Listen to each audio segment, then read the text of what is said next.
Welcome to Reviving the Real, where we take a look at the icons of art, fashion, and ideas for ways to see ourselves as the divinely human beings we are. I'm Meredith Rose, today getting a fresh vision of the French poet Arthur Rimbaud, or Rimbaud.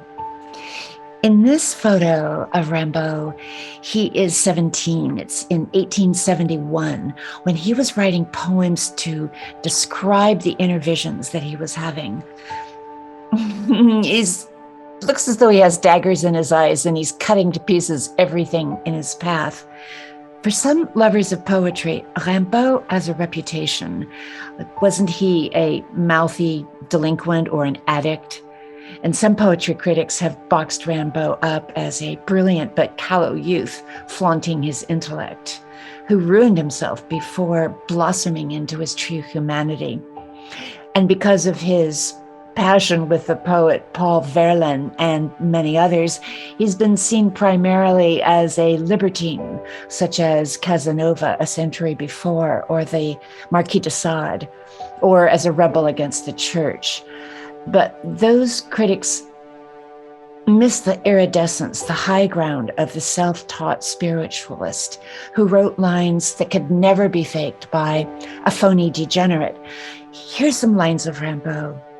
1,000 dreams within me softly burn. From time to time, my heart is like some oak whose blood runs golden where a branch is torn.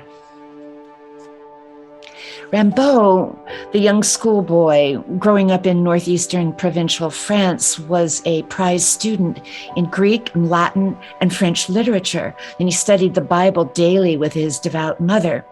And when he absorbed all that, and when he finally kicked off the covers, all fully fired up, he wrote some of the most dazzling lines in his language. Here are some lines of Rimbaud. I turned silences and nights into words. What was inutterable, I wrote down. I made the whirling world stand still. Rimbaud holds up a mirror to our own longing for the exalted experience. Again, he's 17, so what does he see? He didn't just come galloping up to those poems like a cowboy in an old Western movie galloping up to the saloon. His particular passion brought him there, so what context can we find for Rimbaud in our hierarchy of art and artists? So what is the gift to our humanity that is uniquely coming from him? Some other lines. Fire and foam, music, veerings of chasms and clash of icicles against the stars. It sounds like maybe a Sufi mystic or someone having a transcendent vision. But rather than these early Islamic influences, Rimbaud may have been inspired by America in the 19th century. He'd read James Fenimore Cooper, who wrote stories about the sea and romance on the frontier. One of Cooper's best-known novels was made into a film, The Last of the Mohicans, with the indigenous scout played by Daniel Day-Lewis. And through Cooper's stories, Rimbaud may have glimpsed the wilderness and the tribalism of America in the 19th century, which had long disappeared from France, but we don't know. But somehow or other, in just a couple or 3 years, Rimbaud wrote words that describe his ventures into the unknown. He was using these words to deliberately plunge into understanding what lay beyond his ordinary perception. They came from another world, yes, and yet, paradoxically, he found them within himself. And during those few years that he did write poetry, when he turned himself inside out, here's one of the verses that he wrote. I understand that she belonged to her everyday life and that it would take longer for the turn of kindness to come again than for the reproduction of a star. She has not returned and will never return, the adorable one who visited me in my home, something I should never have presumed to ask. True, this time I wept more than all the children in the world. The life he was living at the time he was writing Rimbaud sent his poems to the poet Paul Verlaine, and Verlaine brought him to Paris, where the Parisian writing groups were frankly in awe of him. Bob Dylan was also, in Dylan's New York days, his girlfriend exposed Dylan to Rimbaud, and Dylan says that when he read Rimbaud, the bells went off. It made perfect sense. The morning when with her you struggled among the glitterings of snow, those green lips, those glaciers, black banners and blue beams, and the purple perfumes of the polar sun, your strength. So what was he really doing there? What was Rimbaud searching for besides drinking the green liqueur absinthe and dredging up new realms of being and creating words for them and trying to get out of his own way? What was he contributing to what you and I know about reality? I just keep wondering if he had read the German idealist, Friedrich Schelling. Schelling died the year that Rimbaud was born in 1854, so it's possible that he may have been associated with him in some way. And maybe it was Schelling's concept of the unconscious that spurred Rimbaud onward. And that came before Sigmund Freud's book, Interpretation of Dreams, which came out in 1899, which is 20 years after Rimbaud died. But the influence of Schelling, his idea of the unconscious, is maybe a real connection, or maybe it was more of an etheric one. But this emphasis of Rimbaud on being itself, the phenomenon of the personal, of the non-separation of spirit and our own nature, is definitely or can be linked to Schelling, and then later to Martin Heidegger. So when Rimbaud was writing, we can see that he slipped into some true wisdom here. The real self is the unknown. So what is he saying about the real self? Who is the real self? When we have a dream, making sense of it is never as provocative or striking as the dream itself. Dreams and visions are beyond understanding, unless, of course, we use a kind of mysterious beauty as our guide to understand them. And our dreams, like Rimbaud's language, comes from another world. Remember, he says the real self is the unknown. He says the poet is truly a thief of fire. And here he's referring to the Greek myth of Prometheus, who steals fire from the gods, steals their wisdom, so to speak, and then is made to suffer for it. In letters to poets later, he describes his own path to salvation, maybe we could say.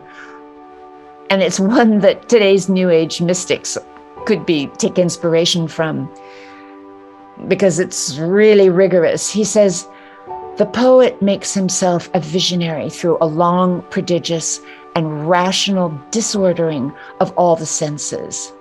Every form of love, of suffering, of madness, he searches himself. He consumes all the poisons in him, leaving only their quintessence. He searches his soul. He tests it. He inspects it. He learns it. I am an inventor, more deserving than all those who have preceded me. A musician, moreover, who's discovered something like the key of love. He says, it's wrong to say, I think, rather I am thought. So here he says a source, not merely himself, is thinking through him. He's kind of opening a transcendence to us. And as he says, I am the other, saying that what he does not know about himself is evidence of a real secret. So was he realizing that the divine mystery, or what could be in a Christianized word, God, is finding its own life through us, through him, and that he had to discover it? This is the mystic Rimbaud. And what a slinky, brilliant, defiant one. A mystic who not only opened the door for himself, but holds it open for us to pass through. Maybe his dark night of soul, what he was going through in all this purging and kind of discovering and allowing, maybe this dark night of the soul was a rebirth for him, or maybe having thrown off the support of society and religion, he really couldn't fluidly move out of that chaos and anchor it. Maybe he couldn't quite integrate it. He says, he arrives at the unknown, and even if half crazed in the end, he loses the understanding of the visions.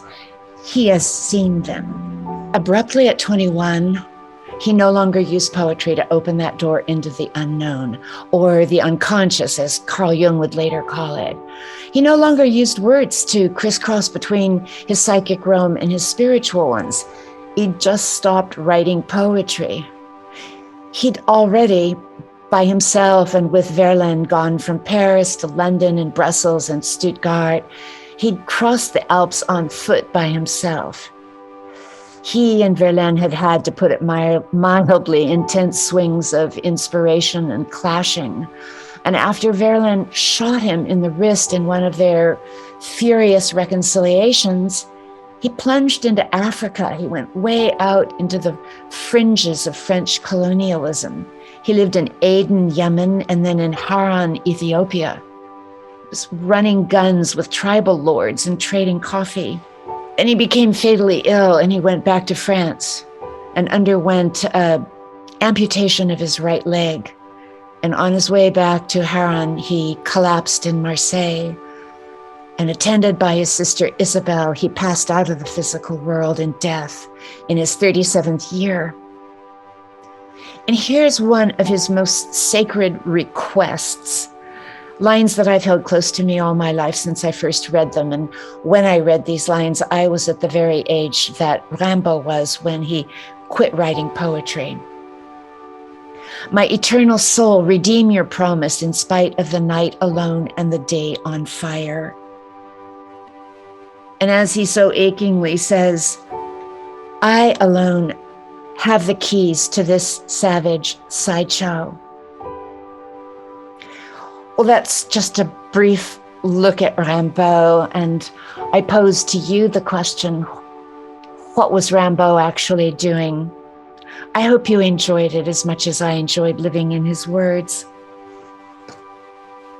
In my next video, I'll be taking a new look at the surrealist artist who used fashion as her medium, the Italian designer Elsa Schiaparelli, most known for naming her favorite shade of pink, shocking pink.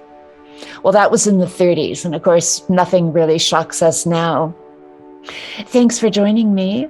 Thanks for being here. Please subscribe if you like the content, and bye for now.